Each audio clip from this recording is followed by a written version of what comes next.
오늘은 우리가 지난 3주 동안 다뤄왔던 이 차별의 주제의 결론이자 그리고 적용들로 말씀을 한번 나눠볼까 합니다.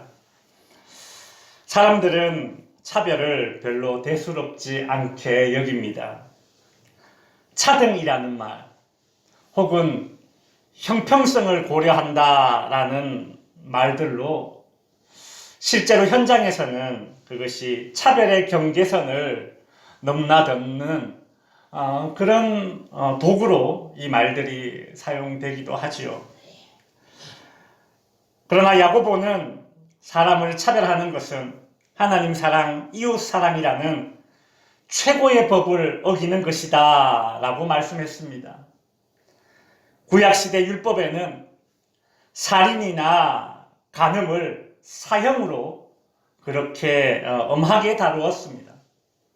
그 이유는 살인이나 간음은 그 한 사람에게만 짓는 죄가 아니라 그 사람이 속해 있는 이 가족이라는 공동체를 무너뜨릴 수 있는 죄이기 때문에 이것을 엄하게 다스렸던 것입니다.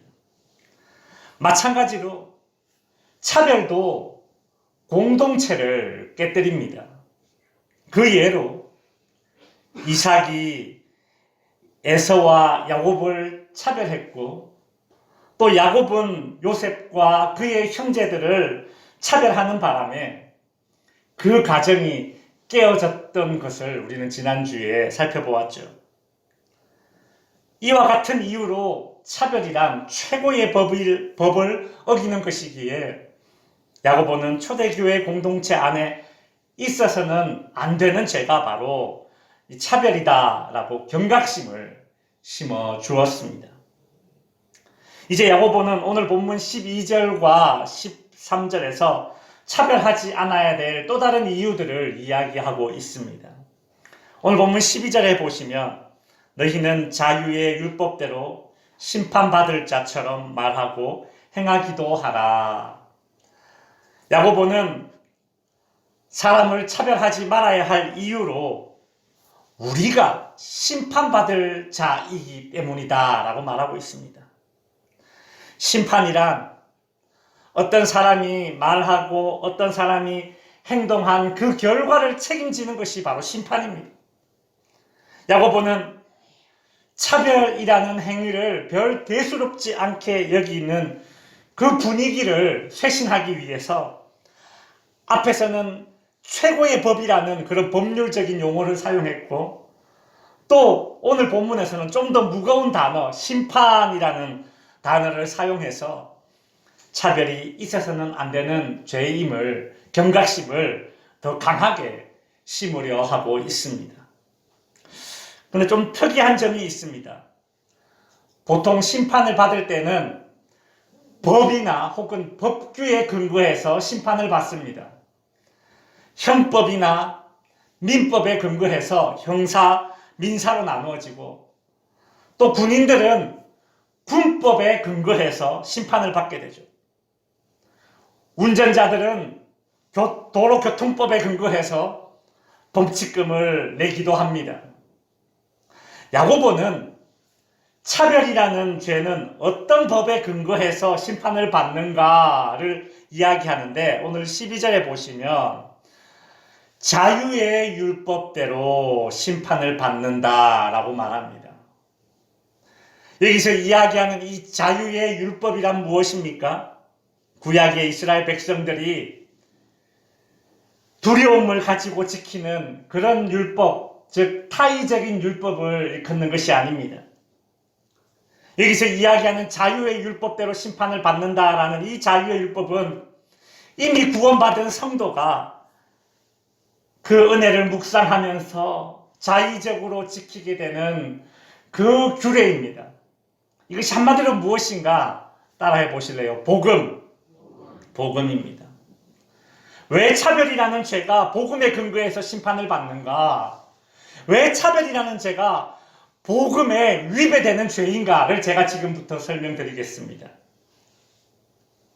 그리스도가 전하신 복음, 그리스도가 살아내신 복음에는 차별이 없기 때문에 차별이라는 것은 복음에 위배되는 것입니다.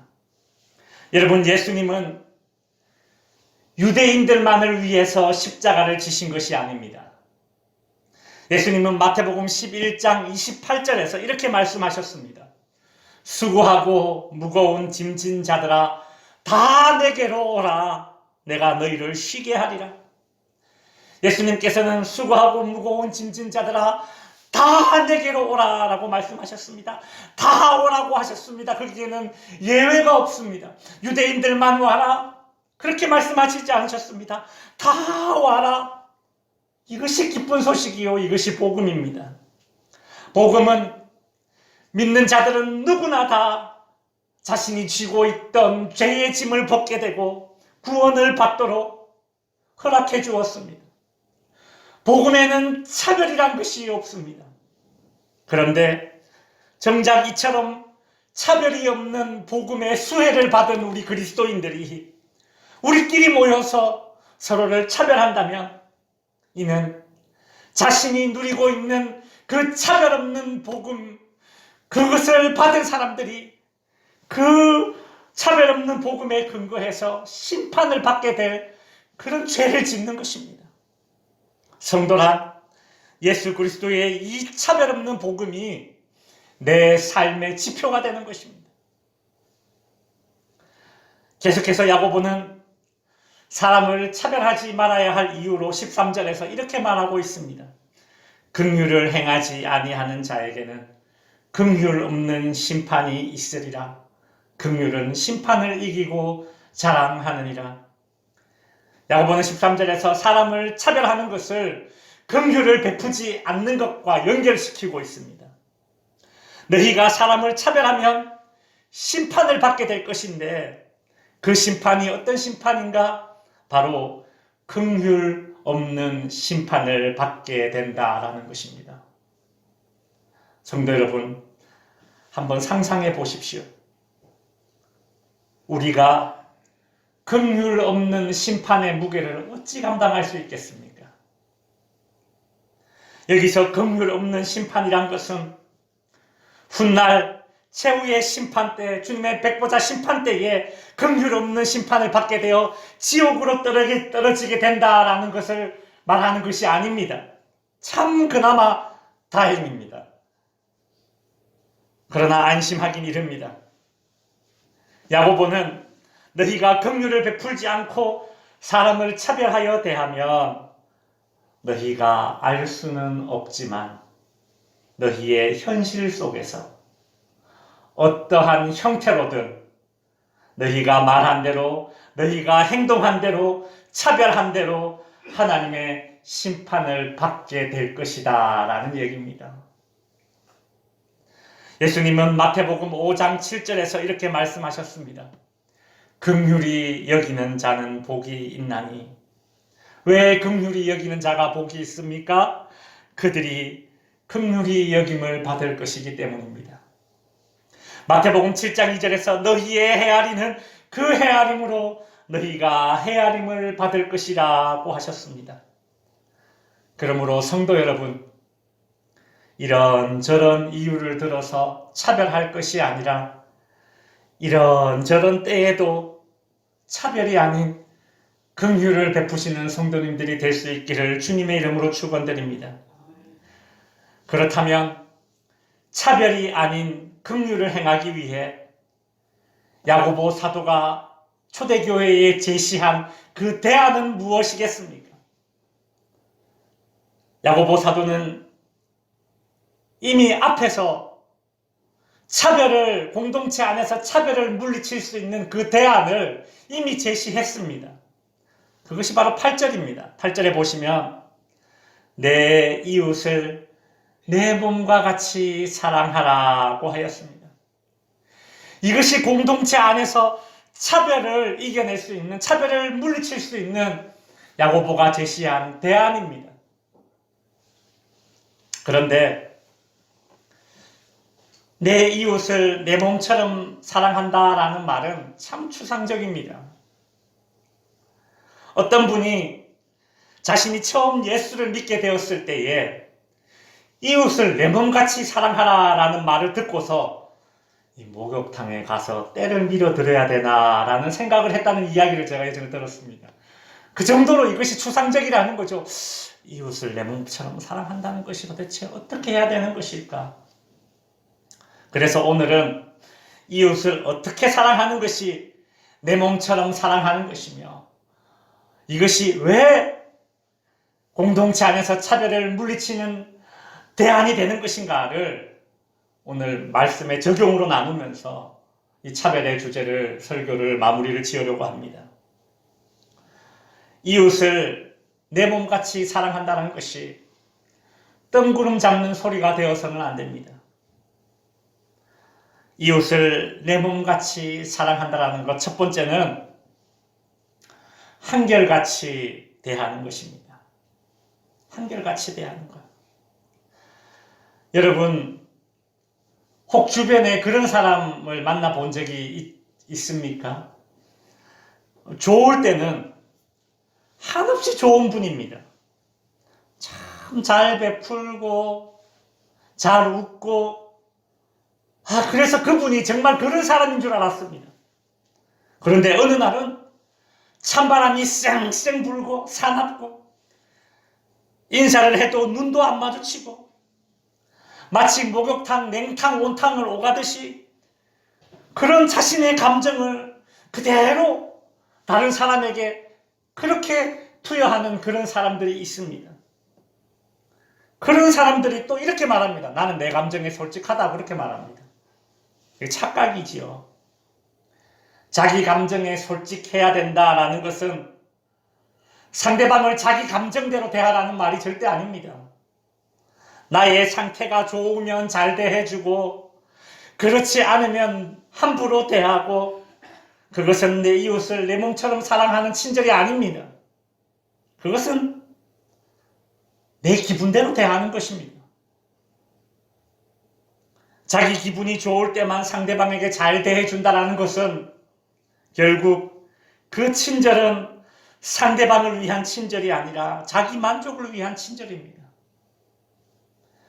마치 사춘기 아이처럼 어느 날은 기분이 좋아서 엄청 업되어서 막 오버액션 하다가 어느 날은 지구의 멸망가도 온 것처럼 다운되어 있는 모습을 보게 되죠. 이웃을 어떻게 사랑하는 것이 내 몸처럼 사랑하는 것인가? 내 기분대로 친절을 베푸는 것이 아니라 한결같이 대하는 것입니다. 한결같이. 그것이 내 이웃을 내 몸같이 사랑하는 것입니다. 어느 날은 내 몸이 사랑스럽고 어느 날은 내 몸이 사랑스럽지 않고, 그렇지 않지 않습니까? 우리는 항상 내 몸을 위하지 않습니까? 그렇게 다른 사람을 한결같이 대하라는 것입니다. 내 이웃을 내 몸과 같이 사랑한다는 말은 두 번째 의미는 자기 자신이 불편해지는 것입니다. 요즘은 이제 우리나라도 봉사활동을 하면 그것이 이렇게 학교 수업의 성적에도 포함되고, 또 심지어 회사에 취업할 때도 이것이 가산점으로 작용이 되기도 하죠. 근데 예전에는 이런 봉사활동들이 이렇게 점수나 이런 것들로 이렇게 도움이 되지 않을 때는, 예전에 사실 그런 분위기였습니다. 젊은 청년들이나 대학생들이 이렇게 사회활동, 봉사를 하고 집에 오면 어떤 분들은 참 쓸데없는 짓 하고 돌아다닌다, 시간 허비한다, 그 시간에 공부나 해라, 막 이렇게 책망하시던 분들도 있었습니다. 여러분, 교회 안에서는 어떻습니까? 여러분, 신앙생활 하면서 교회 안에서 열심히 봉사하는 분들이 가끔 이런 경험하지 않습니까? 여러 사람이 모인 공동체의 일을 하다 보면 모든 사람을 만족시키는 것이 불가능합니다. 그래서 앞장서서 일하는 사람은 항상 욕을 먹게 되어 있습니다. 그럴 때는 내가 괜히 욕 먹으면서 오지랖 넓게 쓸데없는 일을 하는 것이 아닌가라는 생각이 들기도 하죠. 그러나 이웃을 내 몸처럼 사랑한다는 것이 바로 그런 겁니다. 내가 불편해지는 겁니다. 다른 사람의 행복을 위해 수고한다는 것은 자기 자신이 불편해지는 것입니다. 참 희한한 게 내가 불편해져야 다른 사람이 행복합니다. 여러분 그렇지 않습니까? 내가 불편해져야 다른 사람이 행복해집니다. 생각해 보십시오.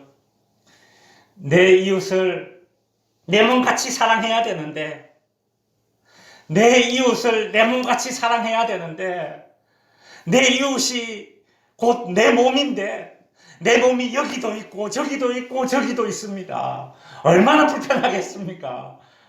내 이웃을 내 몸처럼 사랑한다는 것은 이건 안 불편하고서는 할 수 없는 일이죠.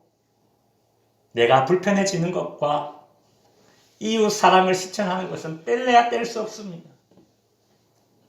이웃을 내 몸같이 사랑하기 위해 단순히 신체적인 불편뿐만이 아니라 경제적인 불편, 시간적인 불편, 그리고 정서적인 불편함까지 다